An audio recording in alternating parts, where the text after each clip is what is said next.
Hello, and welcome back to another episode recap where I'll lay out 5 things that I learned from my conversation with a historical expert.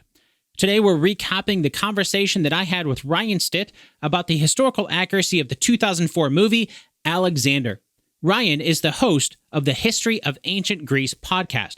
And if you haven't had time to listen to my full interview with Ryan yet, well, that's why I'm here today in this video to recap 5 things that I learned about the historical accuracy of the movie Alexander with Ryan Stitt.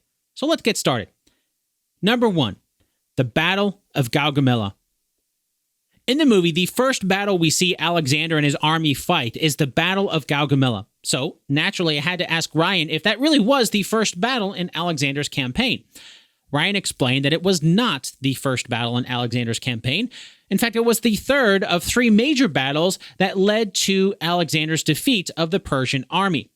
But he also made the good point that you can't really show every single battle in Alexander's years and years of fighting in a single movie. So I guess they had to start somewhere. Number 2, all the Alexandrias. Thanks to Alexander the Great, there are a lot of cities around the world named Alexandria or some variation thereof. The most popular is probably the coastal city of Alexandria in Egypt that currently has over 5 million people, making it the largest city on the Mediterranean. Ryan told me one of the reasons why Alexander set up so many different cities was mostly as a supply line. As Alexander's campaign took him and his army further and further east, it was important to have a supply line back to, well, where they could get supplies of fresh troops, weapons, resources, and all those things that an army needs. So a lot of the cities set up by Alexander were set up for more practical purposes during his campaign. They were a path for supplies, almost like a breadcrumb that also helped provide a way of protecting the supplies between the different cities, or camps, since it's not like they were all huge cities back then like Alexandria and Egypt is today. Number 3, different leaders, same person. During our discussion, something Ryan said that stood out to me had to do with all the different cultures that Alexander had to lead.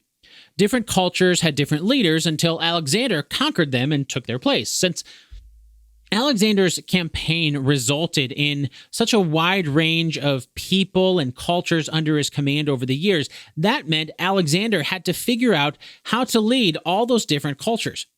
Ryan explained the way he did this was by being the leader they needed. King, general, leader, pharaoh, they were all Alexander. Number 4, Hephaestion and Roxanne. The movie goes beyond showing Alexander's fighting and battles and talks about Alexander's love life. Most notably, it shows his love of a childhood friend named Hephaestion and one of Alexander's wives, Roxanne. Ryan told me that Alexander the Great's sexuality is a matter of debate among many scholars and historians, but some do believe that Hephaestion was more than just a friend for Alexander. Ryan went into some great detail explaining how relationships in ancient Greece would be very different than we're accustomed to today. While we'll likely never know the full truth, what we do know is that Alexander did have multiple wives.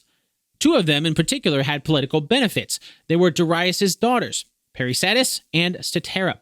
Roxanne, or Roxana, as she's sometimes referred to, didn't have the same political benefits. In fact, Ryan pointed out that some of his Macedonian officers protested Alexander's marrying Roxanne, who was not a Macedonian and didn't seem to have the same sort of political benefits that marrying Darius's daughters would have. But, as the story goes, Alexander fell in love with Roxanne on sight. Number 5, Alexander's death. Ryan explained that Alexander's death is another element that garners debate among historians and scholars. Maybe it was typhus. Maybe it was malaria. Maybe he was poisoned. Maybe he just drank too much. We just don't know for sure what caused his death. While chatting with Ryan, though, he made the great point that Alexander sustained a lot of injuries during his various battles. When you couple that with traveling to the far ends of the known world into regions that no doubt had all sorts of illnesses that the medicine and science of the day didn't know anything about, there's a lot of things that could have killed Alexander. That's all for today, and hopefully you enjoyed this episode recap of 5 things that I learned from Ryan Stitt about the historical accuracy of the movie Alexander. My chat with Ryan was an hour and a half long or so, and he went into a ton of detail about so many more things than the topics I've mentioned in this video. So if you want to continue learning about the true story of Alexander the Great, including a look at when Alexander started being known as Alexander the Great and how all that came to be, you can listen to that whole thing for free right now over at basedonatruestorypodcast.com/157. Once again, that's basedonatruestorypodcast.com/157.